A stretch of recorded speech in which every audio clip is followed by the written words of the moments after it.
Une soirée d'été comme tant d'autres, à Saint-Martin-de-Belleville. La famille Durand, Thomas, Claire et leurs deux enfants, Léa et Lucas, partent pour des vacances bien méritées aux gorges du Verdon. Personne ne pouvait imaginer que ce serait la dernière fois qu'on les verrait vivants.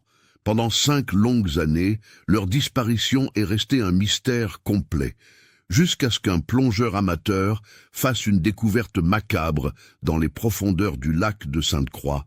Une Peugeot 3008 bleue, immatriculée dans la Savoie, reposant à 27 mètres de profondeur. Ce qui semblait être un banal accident de voiture s'est rapidement transformé en l'une des affaires criminelles les plus troublantes de la région. Comment une famille entière peut-elle disparaître sans laisser de traces? Pourquoi personne n'a-t-il remarqué le véhicule plus tôt? Et surtout, que s'est-il réellement passé cette nuit-là sur les rives du lac? Avant de continuer avec l'histoire de la famille Durand, si vous appréciez les cas mystérieux comme celui-ci, n'oubliez pas de vous abonner à la chaîne et d'activer les notifications. Nous avons de nouveaux cas chaque semaine qui vous tiendront en haleine. Maintenant, retournons à Saint-Martin-de-Belleville et découvrons comment tout a commencé.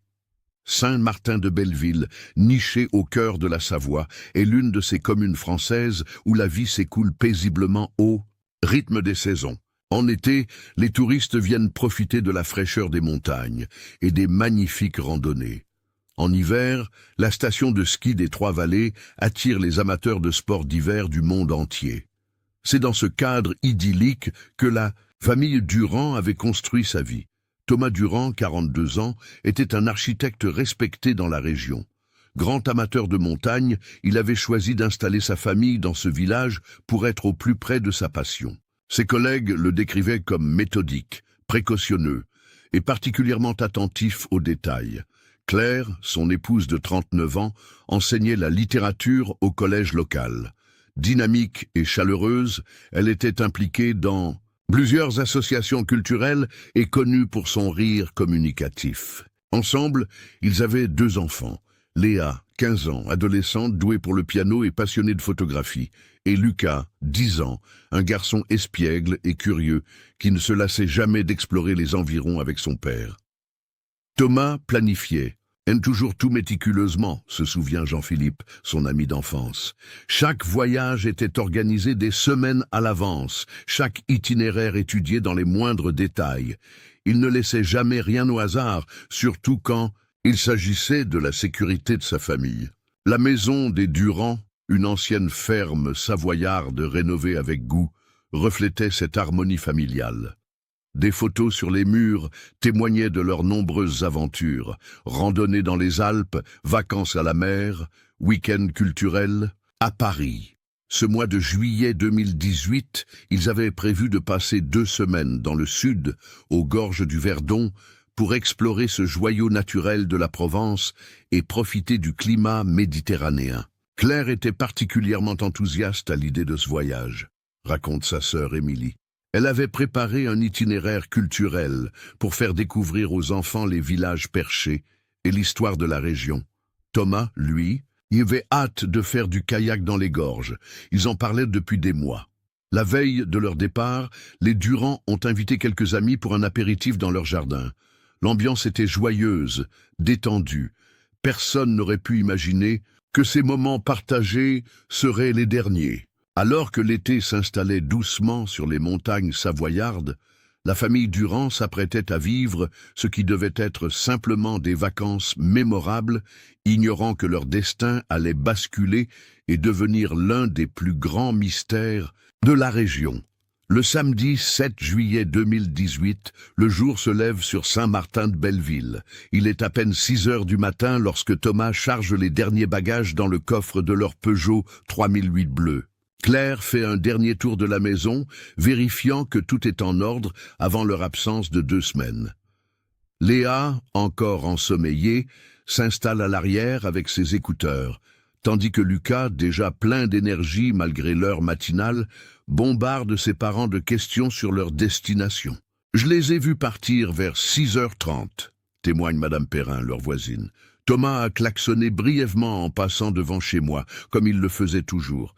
Claire m'a fait un signe de la main. Il semblait heureux. excité par ce voyage. C'était une image parfaitement normale, comme tant d'autres départs en vacances. Selon le plan établi par Thomas, il devait arriver aux gorges du Verdon en fin d'après-midi, après environ 6 heures de route et quelques pauses. Leur première destination était un gîte rural près du village de Moustier-Sainte-Marie, où ils avaient réservé pour 5 nuits. De là, ils prévoyaient d'explorer les environs, le lac de Sainte-Croix, les villages perchés du Verdon, et bien sûr, les fameuses gorges. À 9h47, Claire poste une photo sur les réseaux sociaux.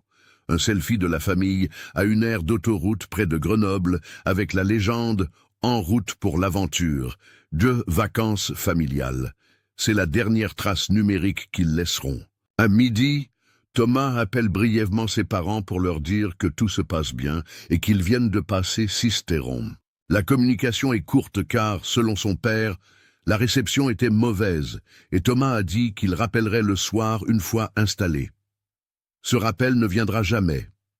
À 16h30, les propriétaires du gîte où la famille devait séjourner commencent à s'inquiéter. Ils devaient arriver entre 15h et 16h, explique Martine Leroy, la propriétaire. Thomas m'avait envoyé un message la veille pour confirmer l'heure. Quand ils n'étaient toujours pas là à 17h, j'ai essayé de les appeler, mais je tombais directement sur la messagerie. À 20h, après plusieurs tentatives infructueuses pour joindre les Durand, Martine contacte les parents de Thomas. Inquiets, ces derniers appellent la gendarmerie pour signaler que leur fils et sa famille n'ont pas atteint leur destination. Les premières recherches commencent le lendemain matin.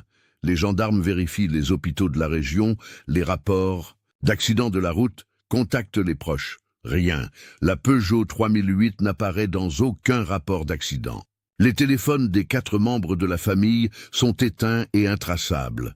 Leurs cartes bancaires n'ont pas été utilisées depuis le dernier plein d'essence effectué par Thomas à une station-service près de Sisteron.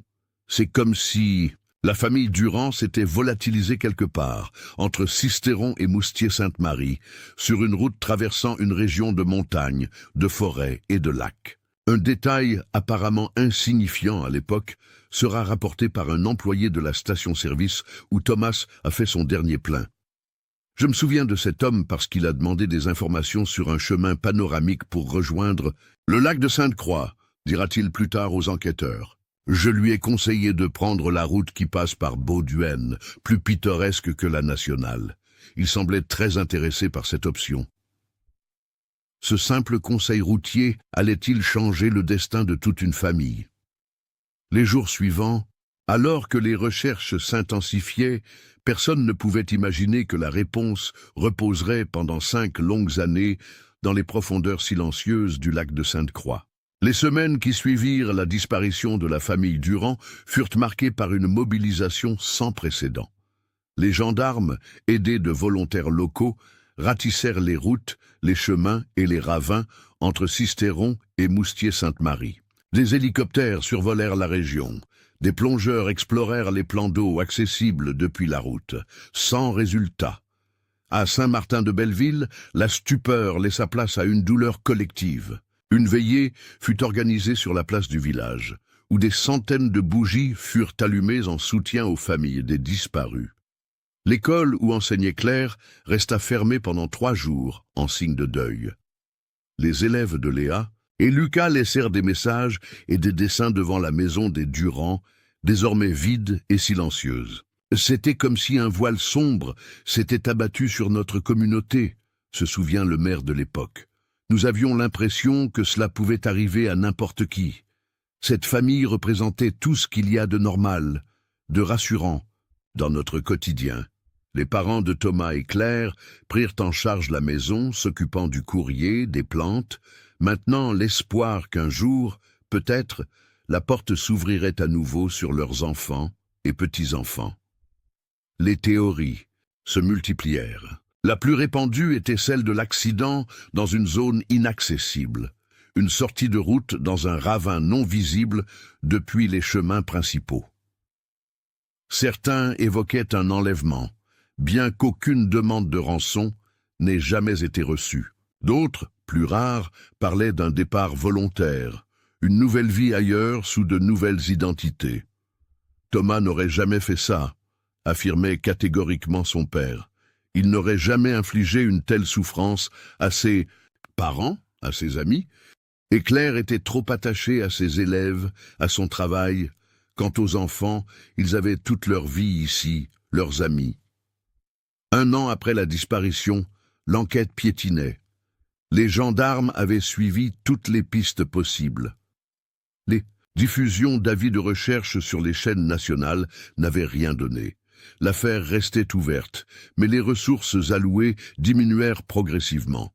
Pour les familles, cependant, l'absence de corps rendait le deuil impossible. Chaque anniversaire, chaque Noël devenait une épreuve supplémentaire. Le plus difficile, c'est de ne pas savoir, confiait Émilie, la sœur de Claire, 3 ans après les faits.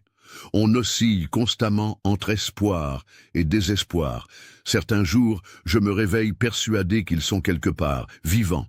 D'autres jours, l'évidence de leur mort me frappe, mais même alors, il n'y a pas de tombe sur laquelle se recueillir. Pendant ce temps, à Bauduin, petit village au bord du lac de Sainte-Croix, Laurent Mercier, un ancien pompier reconverti en moniteur, de plongée ouvrait son école de plongée. Passionné d'exploration sous-marine, il organisait régulièrement des plongées dans le lac, principalement pour les touristes désireux de découvrir ses eaux claires et sa faune aquatique. « J'ai toujours été fasciné par ce lac », disait-il. Il regorge de recoins inexplorés, surtout dans les zones éloignées des spots touristiques. Ce que Laurent ignorait alors, c'est que sa passion allait le conduire à résoudre l'un des plus grands mystères de la région. 5 ans après la disparition des Durand, alors que leurs proches commençaient à accepter l'idée qu'ils ne sauraient peut-être jamais ce qui s'était passé, le destin allait finalement lever le voile sur cette tragique histoire. Le 23 juin 2023, Laurent Mercier emmène un groupe de 4 plongeurs débutants pour une exploration guidée dans une zone peu fréquentée du lac de Sainte-Croix. C'est une journée parfaite pour la plongée. Le ciel est clair, l'eau calme et la visibilité exceptionnelle grâce à une période de sécheresse qui a significativement réduit le niveau du lac. J'avais repéré cette crique à l'écart des circuits habituels, explique Laurent. C'était idéal pour des débutants, pas trop profond, avec une faune intéressante et des formations rocheuses à observer. Ce n'était pas une zone que j'explorais souvent. À environ 15 mètres de profondeur, alors qu'il guide son groupe le long d'une pente submergée, Laurent aperçoit quelque chose d'inhabituel. Un reflet métallique, trop régulier pour être naturel, attire son attention. Il fait signe à ses élèves de rester en place et s'approche. Au début, j'ai cru que c'était juste un débris, peut-être un vieux conteneur ou un équipement agricole, raconte-t-il. Mais en m'approchant, j'ai réalisé que c'était bien plus grand. Et puis j'ai vu la forme caractéristique d'un véhicule. Ce qu'il découvre, le glace d'effroi. Une voiture, ensevelie partiellement dans la vase, repose sur ses roues à environ 27 mètres de profondeur. Des algues et des sédiments la recouvrent partiellement, indiquant qu'elle est là depuis longtemps. Malgré l'encrassement, Laurent peut distinguer la couleur bleue et le modèle, une Peugeot 3008. Le cœur battant, il s'approche de la vitre conducteur. Ce qu'il voit à l'intérieur lui fait lâcher momentanément son détendeur. Une silhouette est visible au volant. Dans l'habitacle, il distingue également d'autres formes. J'ai immédiatement compris que j'avais trouvé quelque chose de grave, dit-il. J'ai rassemblé mon groupe, nous sommes remontés aussi calmement que possible et j'ai contacté les autorités dès notre retour sur la rive. La gendarmerie nautique arrive sur place 2 heures plus tard. Laurent les guide jusqu'à l'emplacement exact. Les plongeurs professionnels descendent et confirment la macabre découverte. Le véhicule contient bien des restes humains. Une opération de remontée est immédiatement planifiée. Le lendemain matin, alors que l'aube se lève sur le lac de Sainte-Croix, une équipe spécialisée commence la délicate opération. Des journalistes, alertés par des rumeurs, se massent déjà sur la rive, tenus à distance par un cordon de sécurité. À midi, la Peugeot 3008 émerge lentement des eaux, ruisselante et couverte de limon, révélant son immatriculation savoyarde. C'est l'adjudant-chef Moreau qui fait le rapprochement. J'ai immédiatement pensé à l'affaire Durand, dira-t-il. Plus tard, 5 ans plus tôt, j'étais jeune gendarme et j'avais participé aux recherches. Je me souvenais parfaitement du modèle et de la couleur du véhicule. Une vérification rapide confirme ses soupçons. La plaque d'immatriculation correspond bien à celle de la voiture des Durand, disparue 5 ans auparavant. À l'intérieur du véhicule, les enquêteurs font une découverte troublante. 4 corps, correspondant à ceux de Thomas, Claire, Léa et Lucas. Mais ce qui intrigue immédiatement les experts, c'est la position du véhicule et certains détails qui ne correspondent pas à un simple accident.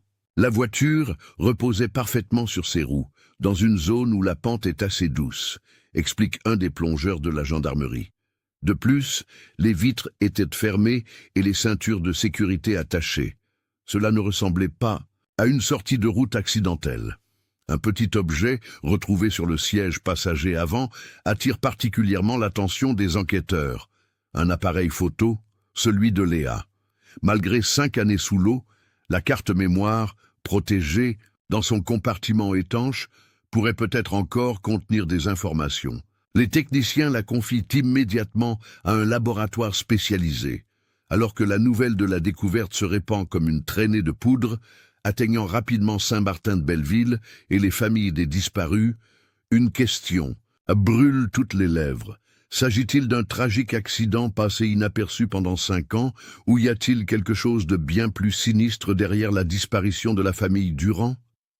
L'autopsie des corps, réalisée dans les 48 heures suivant leur découverte, apporte son lot de questions plutôt que de réponses. Selon le rapport préliminaire, les 4 membres de la famille sont morts par noyade, ce qui correspond à l'hypothèse d'un accident. Cependant, plusieurs éléments troublants émergent rapidement. L'examen du véhicule révèle que le système de freinage avait été altéré, annonce sobrement le procureur lors d'une conférence de presse qui fait salle comble. Une durite avait été partiellement sectionnée, provoquant une fuite progressive du liquide de frein. Sur un parcours montagneux, cela aurait inévitablement conduit à une défaillance totale du système de freinage. Cette révélation change complètement la nature de l'enquête. Ce qui semblait être un accident devient potentiellement un homicide multiple prémédité. Une cellule d'enquête spéciale est immédiatement mise en place, composée de gendarmes qui avaient travaillé sur la disparition initiale et d'experts en criminalité. Les enquêteurs se penchent sur le passé de Thomas et Claire, examinant leurs relations professionnelles, leurs finances, leurs éventuels conflits. Qui aurait pu vouloir du mal à cette famille apparemment sans histoire? Rapidement, une piste émerge. 3 mois avant leur disparition, Thomas avait témoigné dans une affaire de corruption impliquant un promoteur immobilier local, Marc Leroy, et certains élus de la région. Son témoignage avait été crucial pour l'ouverture d'une information judiciaire qui avait éclaboussé plusieurs personnalités influentes. Thomas était déchiré à l'idée de témoigner, révèle Jean-Philippe, son ami proche. Il avait découvert des irrégularités dans des permis de construire lors d'un projet sur lequel il travaillait. Son éthique professionnelle ne lui permettait pas de fermer les yeux, mais il savait qu'il s'attaquait à des personnes puissantes. Marc Leroy, le promoteur impliqué, avait vu son empire immobilier s'effondrer suite au scandale. Condamné à une peine de prison avec sursis et à une lourde amende, il avait juré publiquement qu'il ferait payer ceux qui l'avaient trahi. Les enquêteurs retrouvent la trace de Leroy dans un petit village du Portugal où il s'était installé après sa condamnation. Une demande d'entraide judiciaire internationale est immédiatement lancée pour l'interroger. Parallèlement, le laboratoire spécialisé parvient à récupérer des données de la carte mémoire de l'appareil photo de Léa. Les dernières photos prises montrent des paysages de la route vers le Verdon, des selfies joyeux de la famille, puis une série d'images prises depuis la voiture sur une petite route longeant le lac. La dernière photo prise à 17h23 selon les métadonnées montre une vue magnifique sur le lac de Sainte-Croix depuis un promontoire. Cette photo a été prise à moins de 500 mètres de l'endroit où la voiture a été retrouvée, précise l'enquêteur, Elle nous donne une idée précise de l'heure et du lieu où les événements se sont produits. Mais c'est une autre découverte qui électrise véritablement l'enquête. En examinant en détail les photos précédentes, les enquêteurs remarquent un véhicule qui apparaît à plusieurs reprises en arrière-plan. Une Renault Clio grise. Sur 3 photos différentes, prises à des endroits distincts, la même voiture est visible, suggérant qu'elle suivait les Durand.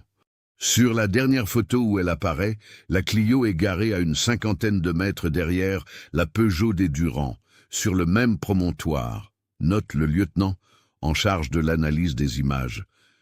Nous avons pu agrandir l'image et, bien que floue, on distingue la silhouette d'un homme à côté du véhicule. Un avis de recherche est immédiatement lancé pour identifier le propriétaire de cette Renault Clio grise. Les registres d'immatriculation de l'époque sont consultés, croisés avec les personnes ayant pu avoir un motif contre Thomas Durand. Pendant ce temps, à Bauduin, Laurent Mercier, le plongeur qui a découvert la voiture, reçoit des appels anonymes menaçants. Une voix me disait de me mêler de mes affaires, que certaines choses devraient rester au fond du lac, rapporte-t-il aux gendarmes, visiblement secoués. Une protection policière est mise en place autour de lui, tandis que l'étau semble se resserrer autour du ou des coupables. L'enquête s'accélère, les interrogatoires se multiplient et une course contre la montre s'engage pour faire parler les preuves avant que le responsable ne tente de faire disparaître d'autres indices. C'est alors qu'un témoignage inattendu vient bouleverser toutes les théories des enquêteurs. Une femme, Sandrine Pelletier, se présente à la gendarmerie de Draguignan. Visiblement nerveuse, elle demande à parler uniquement aux responsables de l'enquête. « Je sais qui était dans cette Clio grise », affirme-t-elle. « Je le sais parce que j'étais avec lui ce jour-là, et je ne peux plus vivre avec ce secret. » Ce qu'elle va révéler dans les heures qui suivent va non seulement résoudre l'énigme de la disparition des Durand, mais aussi mettre au jour une vérité bien plus complexe et troublante que tout ce que les enquêteurs avaient pu imaginer. Dans une salle d'interrogatoire austère de la gendarmerie de Draguignan, Sandrine Pelletier, 42 ans, livre un témoignage qui glace le sang des enquêteurs présents. Sa voix tremble, mais sa détermination est palpable. « J'étais la maîtresse de Marc Leroy depuis 3 ans quand tout cela est arrivé, » commence-t-elle. Quand Thomas Durand a témoigné contre lui, Marc est devenu comme fou. Je ne l'avais jamais vu dans cet état. Il répétait sans cesse que Durand avait détruit sa vie, qu'il lui ferait payer. Selon Sandrine, Leroy avait soigneusement planifié sa vengeance. Ayant appris par des contacts dans l'agence de voyage, où Claire avait réservé leur séjour, il connaissait leur itinéraire exact et les dates de leur voyage aux gorges du Verdon. Il a d'abord voulu simplement les effrayer, poursuit-elle. Il a loué une Clio grise sous un faux nom et nous les avons suivis depuis leur départ de Savoie. L'idée était de saboter légèrement les freins de leur voiture la nuit pendant qu'ils dormiraient à leur gîte. Juste assez pour provoquer un accident mineur qui ferait peur à Thomas, comme un avertissement. Mais les événements ont pris une tournure inattendue lorsque les Durand ont décidé de prendre la route panoramique conseillée par l'employé de la station-service. Cette route n'était pas prévue dans leur itinéraire initial, explique Sandrine. Marc a dû improviser. Il connaissait bien la région car il y avait développé plusieurs projets immobiliers. Il savait qu'il y avait un point de vue isolé surplombant le lac, peu fréquenté car accessible uniquement par un chemin de terre. Toujours selon son témoignage, Marc a réussi à dépasser discrètement les Durand et à se garer au point de vue avant leur arrivée. Lorsque la famille s'est arrêtée pour admirer le paysage et prendre des photos, il a saisi l'occasion. Il s'est approché de leur voiture avec un sourire, comme un simple touriste, raconte Sandrine, les yeux baissés. Thomas ne l'a pas reconnu immédiatement. Marc lui a demandé s'il pouvait prendre une photo de toute la famille ensemble devant le panorama. Ils sont tous sortis de la voiture. C'est à ce moment que Marc Leroy est passé à l'action. Profitant de l'inattention de la famille occupée à poser pour la photo, il s'est glissé sous le véhicule et a rapidement manipulé la durite de frein, créant une entaille qui provoquerait une fuite lente mais certaine. Il voulait que l'accident se produise plus loin, sur une route sinueuse, pas ici, précise Sandrine. Il voulait que cela ressemble à un accident, pas à un meurtre. Mais Thomas, toujours attentif aux détails, a remarqué que quelque chose n'allait pas. En retournant vers sa voiture, il a aperçu Marc se relevant rapidement. « Je me souviens de son visage quand il a finalement reconnu Marc, » dit Sandrine. C'était un mélange de surprise et de terreur. Il a immédiatement compris. Une confrontation a éclaté. Thomas a accusé Marc de les avoir suivis, a menacé d'appeler la police. La situation a rapidement dégénéré. Marc a perdu le contrôle, avoue Sandrine, la voix brisée. Il a sorti un couteau qu'il gardait toujours dans sa poche. Il ne voulait pas les tuer. Je crois qu'il voulait juste les effrayer davantage. Mais Thomas s'est jeté sur lui pour protéger sa famille. Dans la lutte qui a suivi, Thomas a été blessé à l'épaule. Claire a crié. Les enfants ont paniqué. Marc, réalisant qu'il avait franchi un point de non-retour, a forcé toute la famille à remonter dans leur voiture sous la menace de son arme. Il les a obligés à conduire jusqu'à une petite crique isolée en contrebas, accessible par un chemin de terre, poursuit Sandrine. Il les a forcés à rester dans la voiture, puis il a poussé le véhicule dans l'eau depuis la berge. Les larmes coulent maintenant librement sur ses joues. J'étais resté dans la Clio, mais j'ai tout vu de loin. J'étais paralysé par la peur et l'horreur. La voiture a flotté quelques minutes avant de couler lentement. Je me souviens des phares qui brillaient sous l'eau, s'affaiblissant peu à peu. J'entends encore les cris à travers les vitres fermées. Le silence tombe dans la salle d'interrogatoire. Les enquêteurs, pourtant aguerris, sont visiblement secoués par ce récit. Pourquoi avoir attendu 5 ans pour parler ? Demande finalement le capitaine de gendarmerie. La peur, répond simplement Sandrine. Marc m'a fait jurer de ne jamais parler de ce qui s'était passé. Il m'a menacé, moi et ma famille. Nous avons quitté la France quelques semaines plus tard pour le Portugal. Mais quand j'ai appris que la voiture avait été retrouvée, j'ai su que c'était le moment de dire la vérité. Je ne pouvais plus vivre avec ça. Sur la base de ce témoignage accablant, un mandat d'arrêt international est immédiatement émis contre Marc Leroy. Mais lorsque les autorités portugaises se présentent à son domicile près de Lisbonne, elles trouvent la maison vide. Leroy a disparu, probablement alerté par des contacts. Une chasse à l'homme international est lancée, tandis que l'enquête continue pour corroborer le récit de Sandrine avec les preuves matérielles. L'examen approfondi de la Peugeot confirme la manipulation de la durite de frein, et l'autopsie de Thomas révèle bien une blessure à l'épaule, compatible avec un coup de couteau. Le piège se resserre inexorablement autour de Marc Leroy. 3 tâches. Semaine après les révélations de Sandrine Pelletier, Marc Leroy est finalement arrêté dans un petit hôtel de Malaga, en Espagne. Acculé, sans ressources et abandonné par ses derniers soutiens, il n'oppose aucune résistance aux policiers espagnols venus l'interpeller. Extradé vers la France, il est mis en examen pour homicide volontaire, avec préméditation et placé en détention provisoire. Face aux preuves accablantes et aux témoignages détaillés de son ex-maîtresse, il finit par avouer l'intégralité des faits lors de sa 3e audition. « Je voulais juste lui faire peur », maintient-il, reprenant la version de Sandrine. « Les choses ont dérapé, je n'avais pas prévu que ça se terminerait comme ça. Les analyses médico-légales complètes viennent confirmer la chronologie des événements. Les corps de la famille Durand ne présentaient pas seulement des signes de noyade, mais aussi des traces de lutte. Des écorchures, aux mains de Thomas, correspondent à un combat désespéré. L'autopsie révèle également que Claire et les enfants ont tenté de sortir du véhicule alors qu'il coulait, comme en témoignent les traumatismes aux doigts et aux ongles.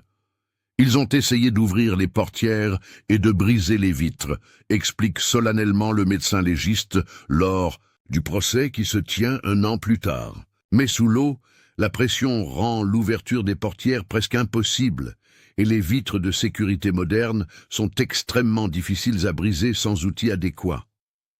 Le procès de Marc Leroy, largement médiatisé, devient l'un des plus suivis de l'année en France.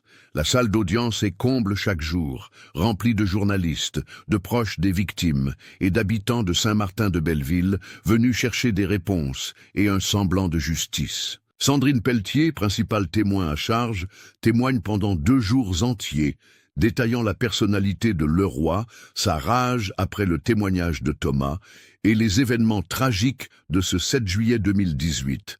Elle-même est condamnée à 3 ans de prison avec sursis pour non-assistance à personne en danger et complicité passive, une peine clémente compte tenu de sa coopération avec la justice. Laurent Mercier, le plongeur qui a découvert la voiture, est salué comme un héros par les familles des victimes. « Sans vous, nous n'aurions jamais su la vérité », lui dit la mère de Claire lors d'une rencontre émouvante en marge du procès. « Vous nous avez permis de faire notre deuil, enfin. » Le 15 mars 2025, après 2 semaines de délibération, Marc Leroy est reconnu coupable de tous les chefs d'accusation et condamné à la réclusion criminelle à perpétuité avec une période de sûreté de 22 ans. À Saint-Martin-de-Belleville, la vie a lentement repris son cours, mais la commune porte encore les cicatrices de cette tragédie. Une plaque commémorative a été installée dans le parc où les enfants Durand aimaient jouer. Chaque année, à la date anniversaire de leur disparition, une cérémonie y est organisée. La maison des Durand, longtemps restée vide, a finalement été vendue par les grands-parents. Les nouveaux propriétaires, respectueux de l'histoire du lieu, ont préservé le jardin où la famille avait passé tant de moments heureux. Au bord du lac de Sainte-Croix, près de l'endroit où la voiture a été retrouvée, un simple banc en pierre a été installé face au panorama. Une petite plaque y est fixée, portant simplement les noms de Thomas, Claire, Léa et Lucas Durand, et la date du 7 juillet 2018. Ce drame a également conduit à des changements concrets. La sécurité routière autour du lac a été renforcée avec l'installation de barrières le long des zones à risque. Les services de secours de la région ont mis en place un protocole spécifique pour la recherche de véhicules immergés, incluant l'utilisation régulière de sonars. L'affaire Durand reste dans les mémoires comme un rappel glaçant de la façon dont une vengeance aveugle peut anéantir des vies innocentes, et comment un secret, même enfoui dans les profondeurs d'un lac, finit toujours par remonter à la surface. Pour la famille élargie des victimes, si la douleur ne s'effacera jamais complètement, la connaissance de la vérité et la condamnation du coupable ont apporté un certain apaisement. Comme le confie Émilie, la sœur de Claire, pendant 5 ans, chaque fois que je voyais un lac, je me demandais si ma sœur et sa famille s'y trouvaient. Maintenant, quand je regarde l'eau, je peux enfin dire au revoir. Cette histoire tragique nous rappelle à tous la fragilité de la vie et l'importance de chérir chaque moment avec nos proches. Elle nous montre aussi que, même dans les affaires les plus désespérées, la vérité finit par émerger, aussi profondément soit-elle enfouie. Ce cas résolu nous montre comment un simple acte de vengeance peut détruire de nombreuses vies et créer des ondes de douleur qui se propagent pendant des années. Qu'avez-vous pensé de cette histoire? Aviez-vous deviné ce qui s'était réellement passé? Partagez votre opinion dans les commentaires ci-dessous. Si vous avez apprécié ce type de contenu et que vous souhaitez découvrir d'autres mystères résolus comme celui-ci, n'oubliez pas de vous abonner à la chaîne et d'activer les notifications. Laissez un j'aime pour soutenir notre travail et partagez avec quelqu'un qui pourrait également être intéressé par cette histoire bouleversante.